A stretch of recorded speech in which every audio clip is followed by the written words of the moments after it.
सभी बच्चों को श्री कुंज बिहारी सी अरदास। आज की क्लास में आपका वेलकम है और आज हम लोग चैप्टर पढ़ेंगे नाभिक की संरचना। तो नाभिक की संरचना में पढ़ने से पहले हम लोग देखेंगे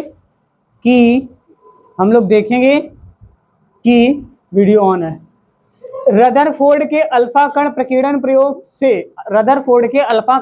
के प्रयोग से यह पता लगा कि परमाणु का समस्त धन आवेश, परमाणु का जो संपूर्ण धन आवेश होता है वो द्रव्यमान, समस्त धनावेश तथा उसका क्या मास, द्रव्यमान, उसके सेंट्रल पर, उसका जो मिड पॉइंट होता है, उसका जो केंद्र होता है कि सूक्ष्म स्थान में संकेंद्रित रहता है, सूक्ष्म स्थान में बीच में स्थित रहता है। इस स्थान को परमाणु का नाभिक कहते हैं, न्यूक्लियस बोलते हैं इसको। क्या बोलते हैं? इस स्थान को परमाणु का नाभिक कहते हैं। तथा इसका व्यास जो होता है ना, इसका जो डायमीटर होता है वो होता है 10⁻⁻15। ठीक है। अब मीटर की कोटि का होता है, याद रखना ये उसमें आ जाता है ऑब्जेक्टिव क्वेश्चन में कि नाभिक की त्रिज्या कितनी होती है ना, नाभिक का व्यास कितना होता है। नाभिक की त्रिज्या आ जाए तो 0.5 इंटू 10⁻⁻15 या फिर 5 इंटू 10⁻⁻16। ठीक है, ये त्रिज्या कर देना। और अगर व्यास आ जाए तो सीधे सीधे लिख देना डायमीटर और रेडियस। ठीक है। नाभिक के चारों ओर, भैया ध्यान से सुनो, नाभिक के चारों ओर एक निश्चित कक्षाओं में इलेक्ट्रॉन घूमते रहते हैं। इसे नाभिक के चारों ओर, जैसे मधुमक्खी के छत्ते के चारों ओर जो है मधुमक्खियां घूमती है ना, वैसे नाभिक के चारों ओर क्या होता है, इलेक्ट्रॉन घूमते रहते हैं, जिनका कुल ऋण आवेश नाभिक के धन आवेश के बराबर होता है। जिनका जो कुल ऋण आवेश होता है वो नाभिक के धन आवेश के बराबर होता है। किनके? जो इलेक्ट्रॉन घूमते हैं उनका आवेश। ठीक है। और प्रोटॉन का जो द्रव्यमान होता है हाइड्रोजन के नाभिक के द्रव्यमान के बराबर होता है। ये नोट में लिख देना था। ठीक है। ये चीज देखो, जो प्रोटॉन का द्रव्यमान होता है भाई साहब, वो हाइड्रोजन के नाभिक के द्रव्यमान के क्या होता है, इक्विवेलेंट में होता है। दूसरी बात है इलेक्ट्रॉन द्रव्यमान, प्रोटॉन, देखो इलेक्ट्रॉन द्रव्यमान और प्रोटॉन के द्रव्यमान की तुलना में क्या होता है, ये नगण्य होता है। इलेक्ट्रॉन का द्रव्यमान प्रोटॉन के द्रव्यमान की तुलना में कितना होता है, शून्य होता है, नगण्य, उसके सामने जीरो समझ में आता है। आई ना बात समझ में? अब देखो नाभिक का आकार, नाभिकी आकार, ये नाभिक का आकार, नाभिकीय आकार के अंदर नाभिक के आकार में आकृति आ जाएगा, डेंसिटी इसकी आ जाएगी न्यूक्लियर का। तो सबसे पहले इसका स्ट्रक्चर देखते हैं। रदरफोर्ड ने पतले धातु के पन्नों पर अल्फा कणों के प्रकीर्णन द्वारा परमाणुवीय नाभिक के आकार के बारे में पता किया। ठीक है। 10 की पावर कितना, -15 मीटर का आकलन किया। अभी हम पीछे बता के आए हैं ना। प्रयोगों इसी के आधार पर, अन्य प्रयोगों के आधार पर पता चला कि नाभिक का जो आकार होता है उसमें उपस्थित न्यूक्लियनों की संख्या के, नाभिक का आकार जो होता है उसमें उपस्थित न्यूक्लियनों की संख्या के अनुक्रमानुपाती होता है। कैसा होता है? अनुक्रमानुपाती। जो कि नाभिक की द्रव्यमान संख्या कैपिटल ए, इस प्रकार नाभिक की त्रिज्या कैपिटल आर इक्वल टू, तब लिखेंगे कितना, 4/3 pi R cube proportional capital A. तो कैपिटल ए इक्वल टू क्या लिख देंगे, कैपिटल आर बराबर आर प्रोपोर्शनल ए की पावर 1/2।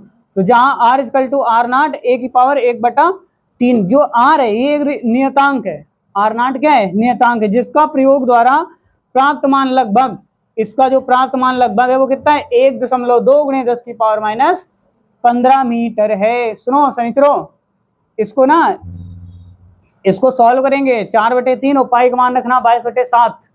ठीक है। तो ये आएगा जो नियतांक है, कांस्टेंट वैल्यू।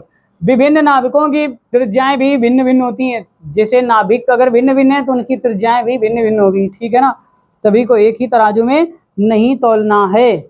अगला पॉइंट है नाभिकीय आकार तथा नाभिकीय घनत्व। नाभिकीय आकृति, सामान्य कार्यों के लिए नाभिक को गोलाकार माना जाता है। सामान्य कार्यों के लिए नाभिक कैसा होता है, गोलाकार होता है, गोल का नहीं, गुलगुले जैसा नहीं।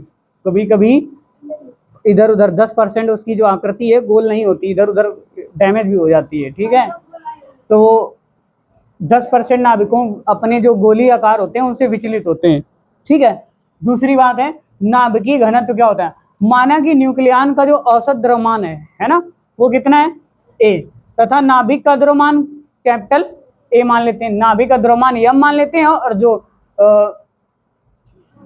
अरे यार एक न्यूक्लियन का औसत द्रव्यमान m तथा नाभिक का द्रव्यमान a मान लेते हैं, ठीक है। नाभिक की द्रव्यमान संख्या, अब देखो नाभिक का द्रव्यमान m बराबर कैपिटल M बराबर छुटकवा m बटे बड़कवा a, है ना।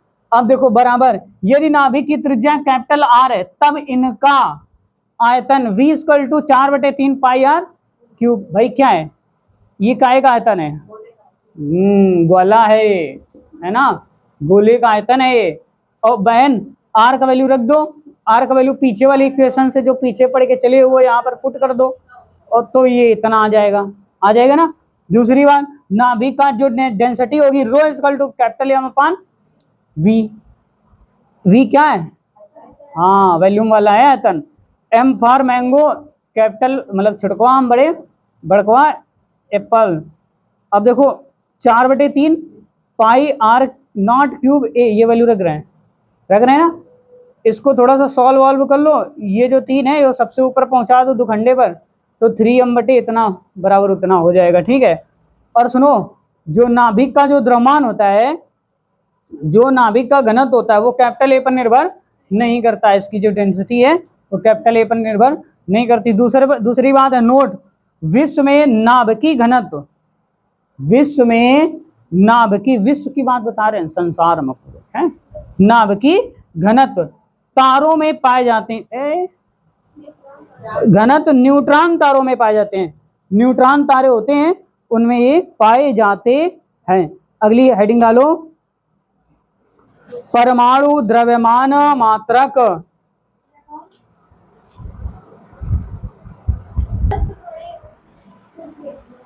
परमाणु द्रव्यमान मात्रक इसको बोलते हैं, ये पेपर में आता है तुम्हारा, एक AMU बराबर कितना होता आता है 1.66 × 10⁻27। और सुनो AMU का मतलब पूरा नाम होता है atomic mass unit, examiner full form भी पूछ देता है इसकी, ठीक है। परमाणुओं का नाभिकों तथा मूल कणों इलेक्ट्रॉन प्रोटॉन न्यूट्रॉन आदि, ठीक है, के द्रव्यमान अति सूक्ष्म होते हैं। इनके जो द्रव्यमान होते हैं, ठीक है ना, इनका जो मास होता है वो बहुत ही कम होता है, और इनको व्यक्त करने के लिए बहुत छोटा मात्रक चुना गया है, ठीक है ना। किनको? जो मूल कण होते हैं इलेक्ट्रॉन प्रोटॉन और न्यूट्रॉन, इनको इनका जो द्रव्यमान होता है, इनका जो द्रव्यमान होता है बहुत कम होता है, इनको व्यक्त करने के लिए बहुत छोटा मात्रक चुना गया है, जिसे परमाणु द्रव्यमान मात्रक कहा जाता है। इसे क्या बोलते हैं बेटा? परमाणु द्रव्यमान मात्रक कहा जाता है। इसको AU अथवा AMU से भी डिनोट करते हैं, एटॉमिक मास यूनिट, है ना। कार्बन परमाणु 6C12 के द्रव्यमान के 12वें भाग को कहते हैं, इसके द्रव्यमान के 12वें भाग को AMU बोलते हैं। आगे ना बात समझ में, कार्बन के 12वें भाग को क्या बोलते हैं? एक AMU बोलते हैं। और सुनो, इस परिभाषा के अनुसार परमाणु का जो C12 का जो द्रव्यमान है वो ठीक 12.0000 U तक होता है। एक AMU बराबर 1/12, और कार्बन C के एक परमाणु का द्रव्यमान। तो इसका परमाणु का द्रव्यमान कैसे निकालें? 12/N, तो 12 से 12 कट गया, और ये 1/N बचा है ग्राम। N का एक AMU बराबर 1/N, तो N का मान रख देंगे कितना? 6.0010⁻27 ग्राम। और इसको जब सॉल्व करेंगे तो आ जाएगा 1.6 ×